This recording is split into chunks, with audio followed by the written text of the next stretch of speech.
बिस्मिल्लाहिर्रहमानिर्रहीम। बेटे page 275 water pollution. पहले तो पॉल्यूशन का ही कि हर वो चीज़ जो आपके एयर लैंड वाटर में शामिल होकर उसे आपके लिए अनफिट कर दे, वो पॉल्यूशन है।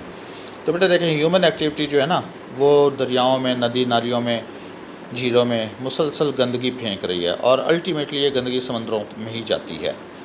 पानी में ज़मीन के नीचे चली जाएगी, तो आप जब अपने पंप से पानी खींचेंगे तो कुछ ना कुछ आप तक दोबारा आ जाएगी।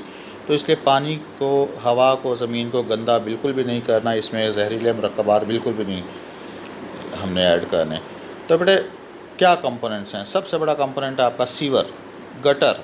गटर्स, घरों से जो नालियाँ आ रही हैं उसके अंदर गंदगी है, फुजला है, उसके अंदर किचन का वेस्ट है, सोप, डिटर्जेंट, धुलाई के केमिकल्स हैं, ठीक है जी। इंसेक्टिसाइड वगैरह भी घरों में फेंके जाते हैं, चूहे मार गोलियां फेंक दी तो वो भी ज़ाहिर है अल्टीमेटली गटरों नालियों में आएगी। उसके अंदर बैक्टीरिया होंगे, बैक्टीरिया इंसान को कॉलरा, हैज़ा या टाइफाइड जैसी बीमारियां कर सकते हैं और हमारी पानी की गंदगी का, वाटर पॉल्यूशन का ज़रिया बनते हैं, सीवेज। बेटे उसके बाद है ऑयल एंड डिटर्जेंट। ये जो हम धुलाई का काम, सफाई का करते हैं, साबुन है, शैम्पू है, सर्फ़ कपड़े धोने के लिए, गाड़ियाँ धोने के लिए, और जो केमिकल्स हम घरों में यूज़ करते हैं जो ऑयल बेस्ड होते हैं, जैसे स्प्रेज़ हैं, जैसे पेंट के लिए चीज़ें हैं, जैसे कुछ कीड़े मार अद्वियात वगैरह हैं, ये सारी अल्टीमेटली धुल धुला के पानी पहुंचता जो है वो नालियों के ज़रिए, गटरों से होता हुआ नहरों, नदी, दरियाओं में और फिर आखिरकार समंदर में चला जाता है। बेटे बहुत सारे हमारे डिटर्जेंट्स जो हैं, लॉन्ड्रीज़, कपड़े धोने वाले, इनके अंदर फॉस्फेट के मरकबात, अहम पॉइंट है, नोट कर लें, ये बहुत ज़्यादा होते हैं और फिर ये धुलाई के ज़रिए पानी वगैरह नालियों से, दरियाओं, नदी नालों से होते हुए आखिरकार ये वाटर सोर्स तक पहुंच जाते हैं। बेटे जब ये फॉस्फेट के मरकबात, नाइट्रोजन के मरकबात पानी में ऐड होते हैं तो हम इस प्रोसेस को कहते हैं यूट्रॉफिकेशन। मैंने पिछले चैप्टर में भी पढ़ाया था आपको, अब भी पढ़ लें। यूट्रॉफिकेशन बहुत अहम टॉपिक है। तो बेटा ये यूट्रॉफिकेशन, यू सच्चा, सुच्चल, असल, ट्रॉफिकेशन ग़ज़ाइयत। कहने को तो पानी में ग़ज़ाइयत बढ़ गई, लेकिन वो डेट्रीमेंटल या तबाही लेकर आती है। कैसे लेके आती है, वही टॉपिक आगे उसने बताया हुआ है, यूट्रॉफिकेशन और अलगल ब्लूम। बेटा ये बहुत अहम टॉपिक है।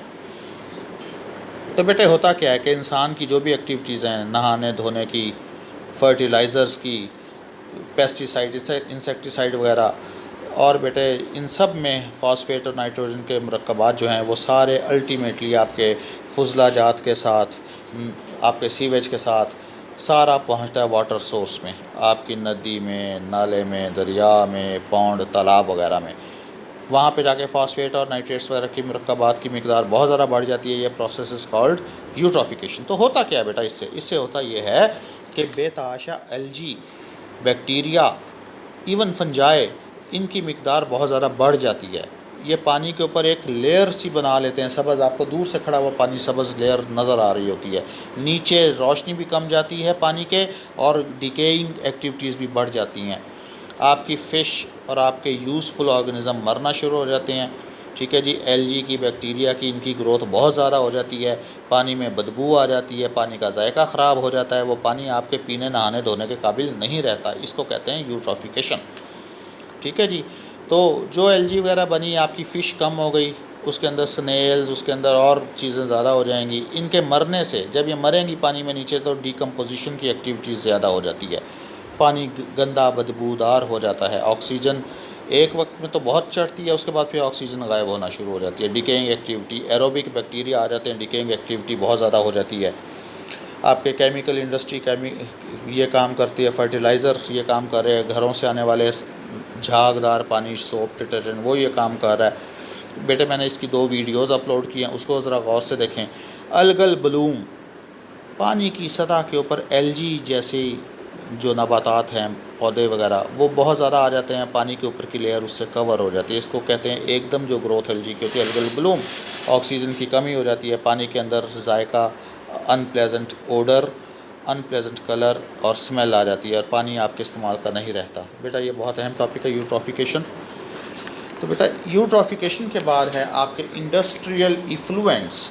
आपकी जो इंडस्ट्री है, सनतें हैं, वो मायात की सूरत में अपने जहरीले मुरक्कबात पानी में छोड़ रही हैं, जो अल्टीमेटली आखिरकार आपके नदी नालों दरियाओं और फिर समंदर तक जहरीले मुरक्कबात सारे टॉक्सिक कंपाउंड वहाँ जा रहे हैं।